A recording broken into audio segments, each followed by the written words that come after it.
విద్యార్థులు శాంతియుతంగా మరి నిరసన తెలియజేయడానికి వెళ్తే ఇవాళ దేశం నిర్ఘాంతపోయే విధంగా మరి దేశ ప్రజలు మరి ఒక రకమైనటువంటి మరి ఆవేదనకు గురైనటువంటి సంఘటనలు నిన్న చూసాం. ఇవాళ ఏదైతే కేంద్ర ప్రభుత్వం నీట్ పరీక్షల్లో జరిగినటువంటి అవకతవకలు, అందులో 24 మంది యువకులు విద్యార్థులు చనిపోయినటువంటి పరిస్థితిని మరి యువకులు తర్వాత ఒక సైంటిస్ట్, ఒక దేశం గర్వించేటువంటి ఒక వ్యక్తి నిరసన తెలియజేస్తే, అది రాజకీయాలకు అతీతంగా చేస్తే అందరూ సపోర్ట్ చేశారు. ఇంత పోరాటం జరుగుతూ ఉంటే కేంద్ర ప్రభుత్వం, ముఖ్యంగా ప్రధానమంత్రి గారు స్పందించి ఆ ఉద్యమ సమస్య ఏంది తెలుసుకొని పరిష్కరించడానికి చర్యలు తీసుకోకపోగా నిన్న అమ్మాయిలని, ఒక అమ్మాయి సీరియస్గా మరి రామ్ మనోహర్ లోయ హాస్పిటల్లో చికిత్స పొందుతున్నారు, పరిస్థితి సీరియస్గా ఉందని చెప్తా ఉన్నారు. అదేవిధంగా యువకులని వాళ్ళు శాంతియుతంగా కొట్టినా కూడా జరగకుండా, పోలీసుల మీదకి తిరుగుబాటు చేయకుండా మరి చేతిలో భారత రాజ్యాంగం, నిర్మాత బాబాసాహెబ్ అంబేద్కర్ చిత్రపటాన్ని, ఈ దేశ జాతీయ జెండాని పట్టుకొని నిరసన తెలియజేసే యువకుల మీద మరి విచక్షణారహితంగా మరి కేంద్ర ప్రభుత్వం దాడి చేయించింది. ఈ దాడిని బహుజన లెఫ్ట్ పార్టీ రాష్ట్ర కమిటీ తీవ్రంగా ఖండిస్తూ ఉంది. ఇది ఈ నిర్బంధంతో ఎవరు పరిపాలన చేయలేరు.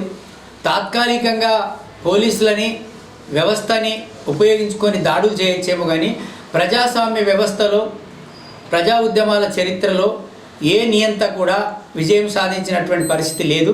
కాబట్టి ఇప్పటికైనా కేంద్ర ప్రభుత్వం, ముఖ్యంగా ప్రధానమంత్రి మోదీ గారు మరి ఆ ఉద్యమకారులను పిలిచి సమస్యలు ఏంటివో పరిష్కరిస్తే మరి మన గౌరవ ప్రధానమంత్రికి ఒక గొప్ప మరి గౌరవం లభిస్తుంది.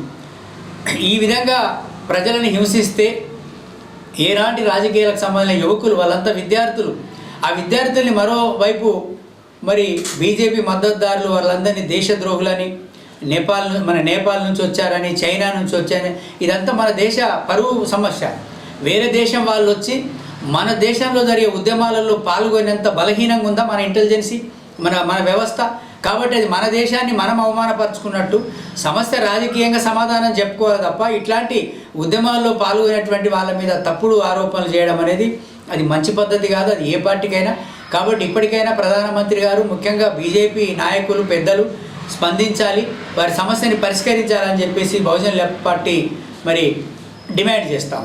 దేశ రాజధాని ఢిల్లీ రాజధానిలో విద్యార్థులు, యువకులు రాజకీయాలకు అతీతంగా నీట్ పేపరు లీకేజ్ అవుతున్నది. లీకేజ్ అయినటువంటి దోషులైనటువంటి విద్యాశాఖ మంత్రిని బర్తరఫ్ చేయాలా అనే డిమాండ్ మీద, అదేవిధంగా నీట్ పేపర్ మరొకసారి అవినీతికి తావునివ్వకుండా ఉండాలనే ఉద్దేశంతో ఇవాళ వేలాది లక్షలాది మంది విద్యార్థులు ఢిల్లీ రాజధానిలో పోరాటం చేస్తుంటే, ఆ పోరాటం చేసినటువంటి విద్యార్థులకు అన్ని రాజకీయ పక్షాలు, అన్ని విద్యార్థులు, మేధావులు, అన్ని పక్షాలు ఇవాళ మద్దతు తెలపడం జరుగుతున్నది. మరి ఇవాళ కేంద్రంలో ఉన్నటువంటి బీజేపీ ప్రభుత్వము ఇప్పటికైనా కేంద్రంలో ఉన్నటువంటి విద్యాశాఖ మంత్రిని బేషరతుగా బర్తరఫ్ చేసి మరి ఈ నీటిలో జరిగినటువంటి కారకులు ఎవరైతే ఉన్నారో వాళ్ళని కఠినంగా శిక్షించాలా. మరి ఇప్పటికైనా విద్యార్థులు, ఒక విద్యావేత్త, మేధావి ఏదైతే ఆమరణ నిరాహార దీక్ష చేస్తున్నాడో మరి ఆయన డిమాండ్లను కూడా తత్వరమే పరిష్కారం చేయాలనేది బహుజన లెఫ్ట్ పార్టీ BLP రాష్ట్ర కమిటీగా మేము డిమాండ్ చేస్తున్నాం. లేని ఏళ్ళ ప్రజా పోరాటాలకు బీజేపీ మాడి మసికాక తప్పదు అనేది కూడా బహుజన లెఫ్ట్ పార్టీగా రాష్ట్ర కమిటీగా డిమాండ్ చేస్తూ విజ్ఞప్తి చేస్తున్నాం.